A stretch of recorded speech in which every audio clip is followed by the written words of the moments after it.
Shove it where the sun don't shine. Or according to Mandy's with JJ. Fuck off. Get lost. Janet motherfucker Jackson. Kiss my ass. Hello everybody and welcome back. Today we're reading 3 creepy emails with disturbing backstories. I'll be honest with you. I think I have 1,000 unopened emails. She said, and you know what? What was that? 1,000. Okay, James. I hate checking my emails, so I figured this video would be perfect for me to continue my procrastination.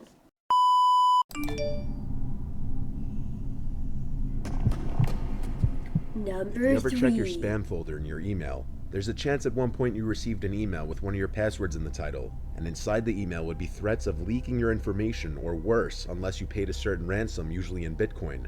This usually happens when a hacker or even often a regular user will likely find this info by merely searching any of the numerous data breach databases available on criminal forums. In March I have never had that happen to me, but you know what? I wouldn't know because I don't check my emails. Of 2019, a 25-year-old man named Joe Albanese received a similar email to what was just described. It was titled his password that he used for every account that he had. This was obviously a cause for alarm, so he opened it immediately to read the contents of the email. A small amount of money, my ass, bro. $5,000? Nah. This is what it said. Hey Joe, all you really need to know is that I know your password and other personal information. I won't come after you, I won't harm you, as long as you send me a small amount of money, $5,000 in the form of Bitcoin. What is Bitcoin? Before you all start laughing at me in the comments, I'm sorry, I'm not educated on it. What is Bitcoin in money? Oh, what the fuck is this? What is this? Let's start with what is Bitcoin. It's a digital currency in which a record of transactions is maintained and new units of currency are generated by the computational solution of mathematical problems and which operates independently of a central bank. I don't know. I think it's online currency? Question mark? I'll have someone mansplain it to me in the comments. It's fine. We're going to refer to it as a donation for a good cause, not as any kind of blackmail. My Bitcoin address is... If you don't send me the money, bad things may happen. Don't even bother going to the police. This email is untraceable. Joe did some research and learned that these kinds of threatening emails are common scams, and usually nothing will come of them. Still, Joe replied to the email asking, what other personal information of mine do you currently possess? I'd love to know.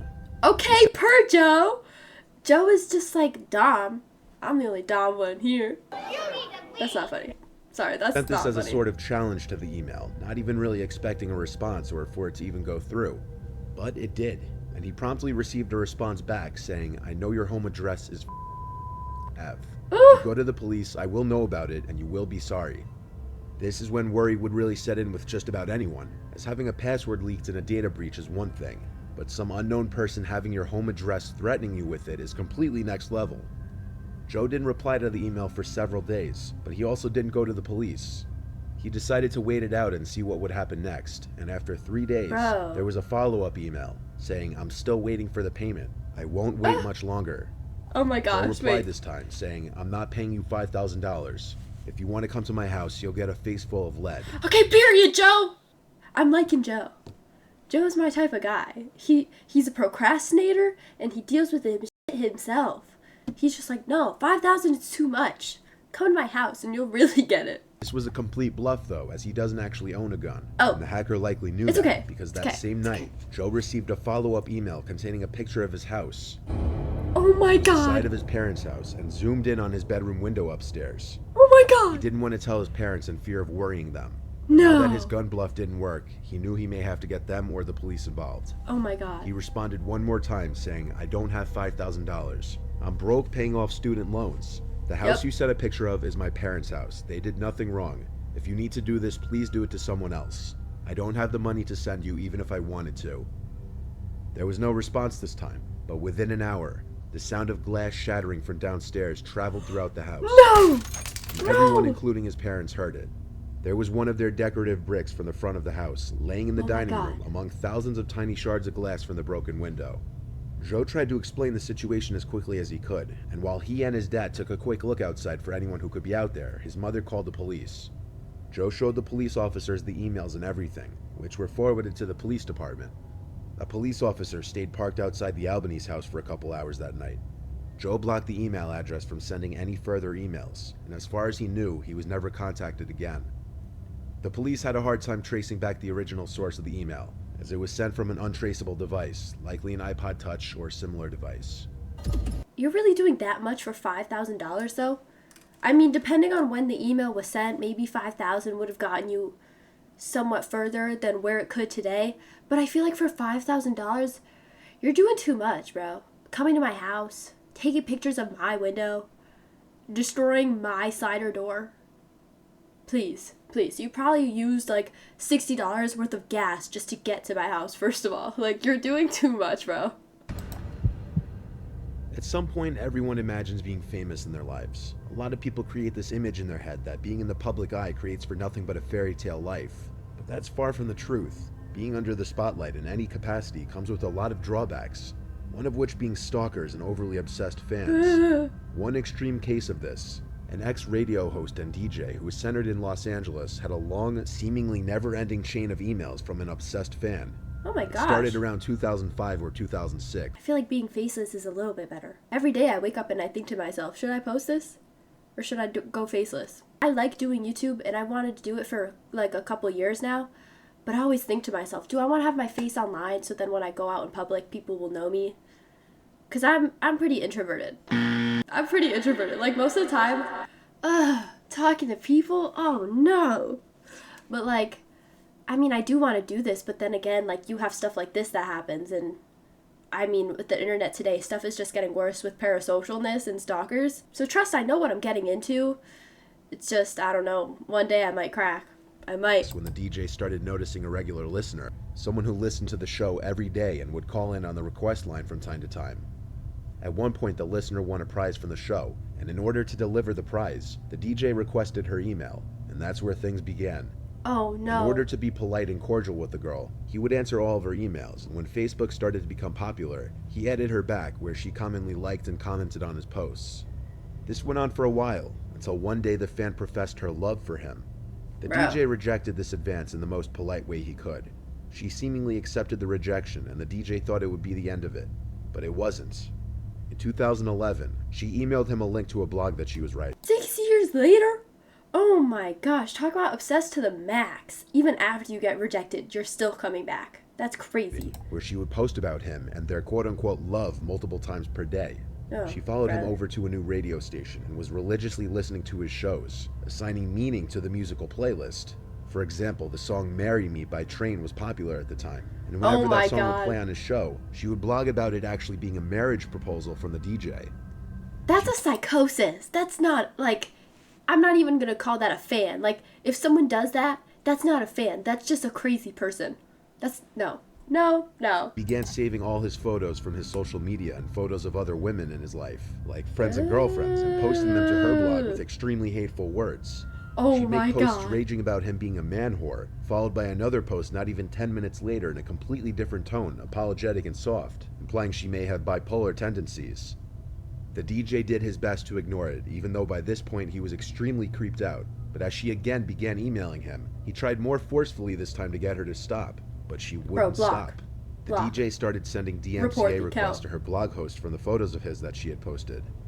The repeated violations got her blog shut down, but then she Thank started you. emailing him instead of posting blogs. Oh my He made gosh. a filter folder so he never would have to see them aside from occasionally peeking at the insanity in the folder from time to time, just out of curiosity. Years went by and he hadn't answered any of her emails after 2 of them when he very adamantly told her to stop all communications and leave him alone. This continued for years, and in total she has sent him over 4,000 emails, all of which he's archived. This is a Mind you, more days in a year. 4,000? What is there? 365 days in a year.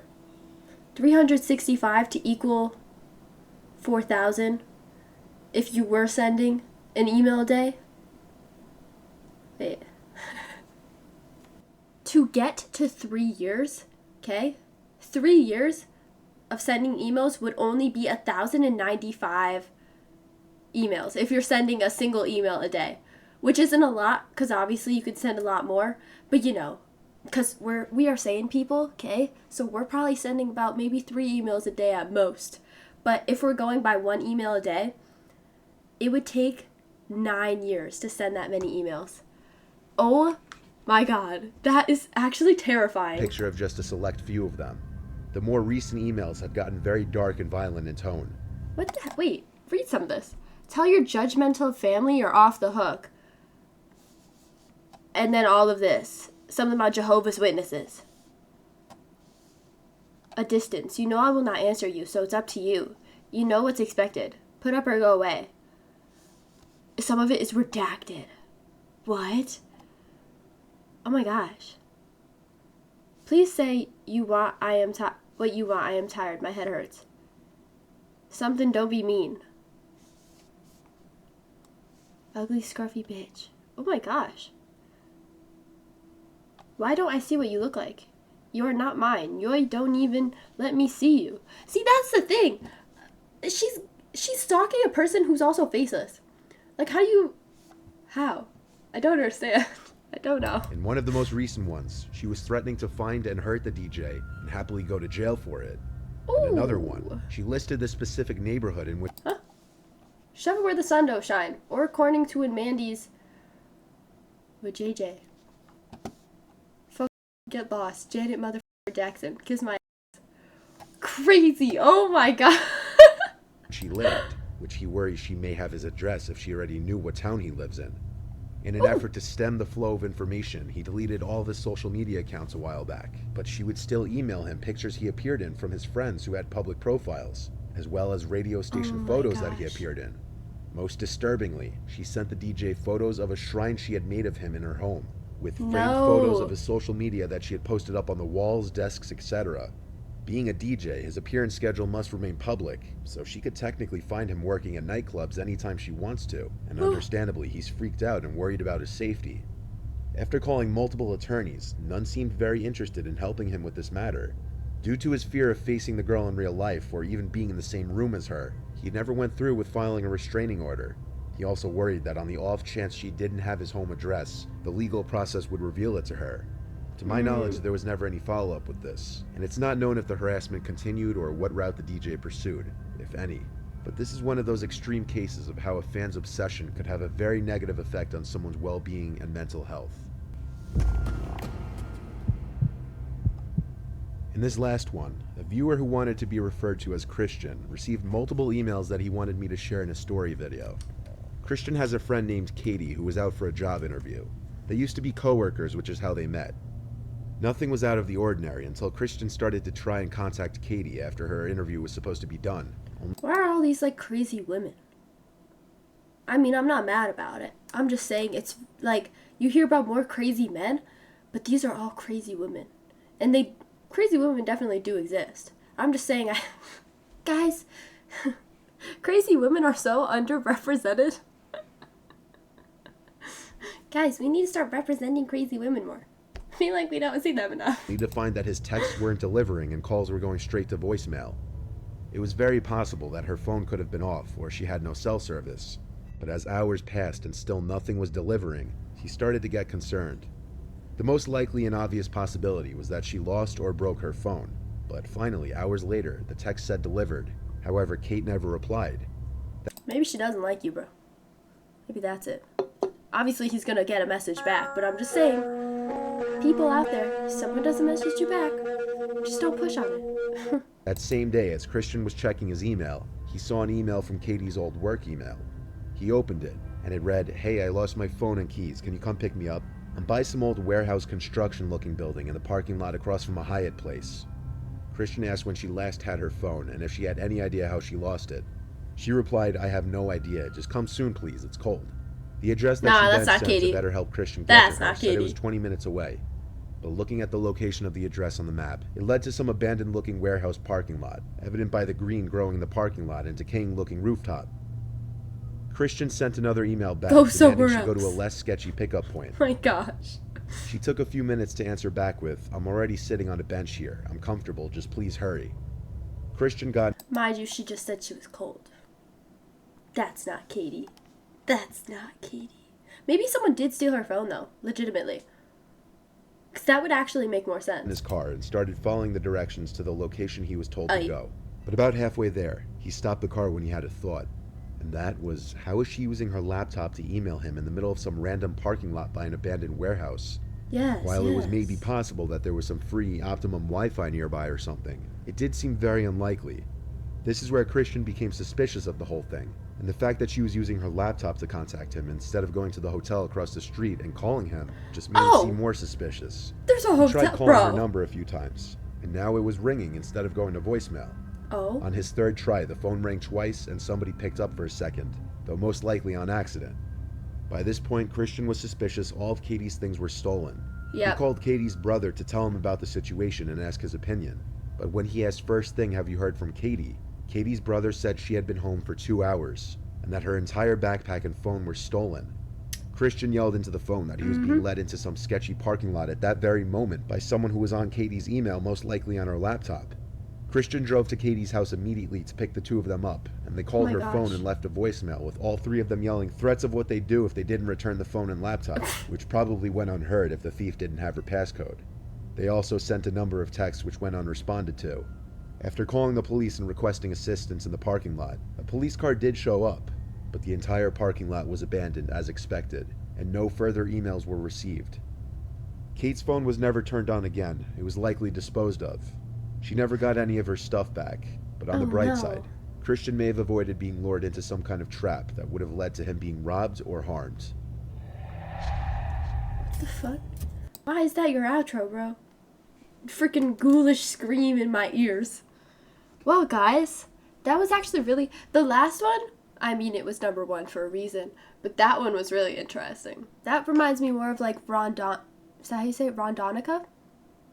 I used to be obsessed with that. Rondonica was like basic, if you don't know what it is, it was an app and it would give you a location to go to. And you would, like, there would either be something to find there or like you would, I don't know, you would walk into something. I don't know. But there was like a whole thing about it on the news. Like someone literally found like body parts. But I just think it'd be fun. Like, oh yeah, go walk to this location and it'll be like a pretty waterfall. But no, Rondonica is evil. So don't play it. But I wanted to play it when I was younger because I thought it would be fun. Just go for a walk, you know, and then like have a destination. But that's what the last one reminded me of. It was really strange. But anyways, I will not be checking my emails. Because what if I get blackmailed? What if someone starts sending me pictures of my window? You know? So I will stay procrastinating, and I hope you do too, and I hope you enjoyed this video, and I will see you all in the next video. Make sure to like and subscribe. Bye-bye. Don't know why I'm talking at you. Square up, bruh. Literally, see, me and Joe, we are like this. We're like this. Just bow, bow, bow, bow. I have to stop. Goodbye.